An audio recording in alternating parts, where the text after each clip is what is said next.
Hello बच्चों, चलिए प्रश्न को पढ़ते हैं। इसमें लिखा वैद्युत चुंबकीय तरंग की तीव्रता में वैद्युत एवं चुंबकीय क्षेत्र घटकों के योगदानों का अनुपात कितना होता है बच्चों, ये हम देख लेते हैं बच्चों। तो यहाँ पर चलिए इस प्रश्न की मूल अवधारणा को हम देख लेते हैं।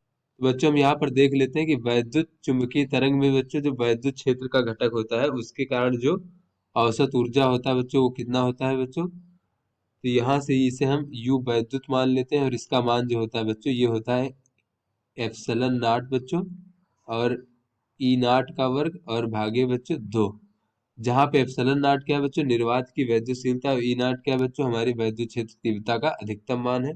और बच्चों इसी प्रकार जो चुंबकीय क्षेत्र का घटक है बच्चों उसके कारण जो है जो हमारा ऊर्जा है बच्चों वो कितना होता है, औसत ऊर्जा वो देख लेते हैं बच्चों। तो इसे हम यू चुंबकीय से प्रदर्शित कर लेते हैं और इसका बी नॉट का वर्ग भागे दो म्यू नॉट। म्यू नॉट क्या है बच्चों, निर्वात की चुंबकशीलता है बच्चों इस प्रकार से।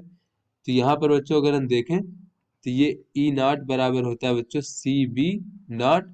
जहाँ पे बच्चों सी क्या है, ये हमारी प्रकाश की चाल है बच्चों, और ये सी बराबर होता है सी का वर्ग बराबर एक भागे म्यू नॉट और एप्सिलन नॉट। चलिए बच्चों अपने प्रश्न को हल करते हैं। तो यहाँ पर बच्चों कहा जा रहा है कि जो वैद्युत क्षेत्र और चुंबकीय क्षेत्र के द्वारा जो बच्चों तीव्रता में उसका जो योगदान है बच्चों उसका अनुपात हमें ज्ञात करना है। तो यहाँ पर अगर बच्चों हम दोनों ऊर्जाओं का अनुपात देख ले बच्चों, तो ये यू वैद्युत बटे बच्चों यू चुंबकीय बराबर अगर हम देखें बच्चों तो ये हो जाएगा हमारा एप्सिलन नॉट ई नॉट का वर्ग भागे दो, और ये हो जाएगा बच्चों बी नॉट का वर्ग भागे दो म्यू नॉट। तो बच्चों ये दो से दो कट जाएगा, और बच्चों अगर हम ई नॉट की जगह पर सी बी नॉट रख दें तो ये हमारा हो जाएगा एप्सिलन नॉट सी का वर्ग और बी नॉट का वर्ग भागे बच्चों ये हमारा हो जाएगा बी नॉट का वर्ग और भागे म्यू नॉट।